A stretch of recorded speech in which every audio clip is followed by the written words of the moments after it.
I'm Lauren, and I'm going to be sharing a quick little word of encouragement with you guys this morning. So I'm going to be reading two passages of scripture. The first one is Exodus 4, verses 10 through 12. But Moses replied to the Lord, "Please, Lord, I have never been eloquent, either in the past or recently, or since you have been speaking to your servant, because my mouth and my tongue are sluggish." The Lord said to him, "Who placed a mouth on humans? Who makes a person mute or deaf, seeing or blind? Is it not I?" said the Lord. "Now go, I will help you speak, and I will teach you what to say."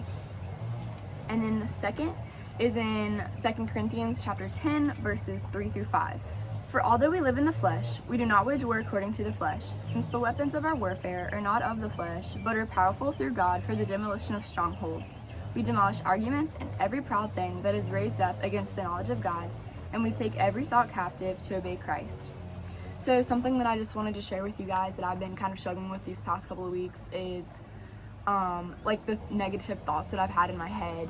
And so everybody's all in the same position. We're all kind of isolated. We're all in quarantine right now. So for some people, the quiet time can be a good thing and that can be really productive for them. But for other people, it can be really hard, and that can be time when we're isolated from other people. We don't have positive activities going on all around us. So that quiet time can be like a time when the enemy gets in our head and makes us believe different lies. Maybe lies like we don't have a purpose, or we're not good enough, or we can start to think negatively about ourselves, like our body image, or people don't like us, things like that. And we can start to question ourselves like, well, how can God use us if I'm like this? Or how does God love me since I'm like this, But it was really encouraging when I read the part in Exodus, because even someone as great and as amazing in history like Moses was struggling with some self-confidence issues, but God told him like, "Hey, I already know that. I already know what you're struggling with.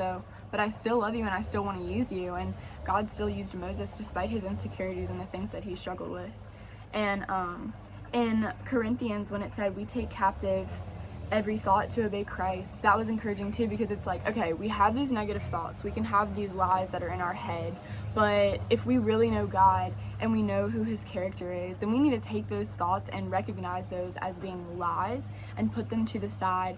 And the way we can put them to the side, I think, is by knowing God's character, because if we know God's character, then we know that he's not a God who wants to condemn us with lies or make us feel ashamed or make us feel like we're not good enough, but he loves us and he values us, and he knows every flaw about us and every insecurity that we have, and yet he still thinks that we are precious in his sight. So I think to know God's character more, we have to spend time with him. So whether that mean you spend some time worshiping, or in quiet time, or praying, or even having like an accountability friend where you can just ask each other like, "Hey, how's your spiritual life going so far?" Or like, "Hey, what are you struggling with? How can I pray for you?" Because something that I know that we definitely need is fellowship. We need other people around us, and right now that's kind of hard to do, but we can still do that in different ways, just not the conventional ways, So yeah, I hope that encouraged you guys today, and I hope you can remember that even in these weird circumstances and during all the crazy times that we're facing, that God still loves us, and that we shouldn't get caught up in the negative thoughts that we're thinking, but we just seek him first. And then when we seek God, we'll know the truths that he has spoken to us, and the truth about who we are, and that how we are loved and we are worthy in Jesus's eyes. So yeah, I hope y'all have a great day. Bye.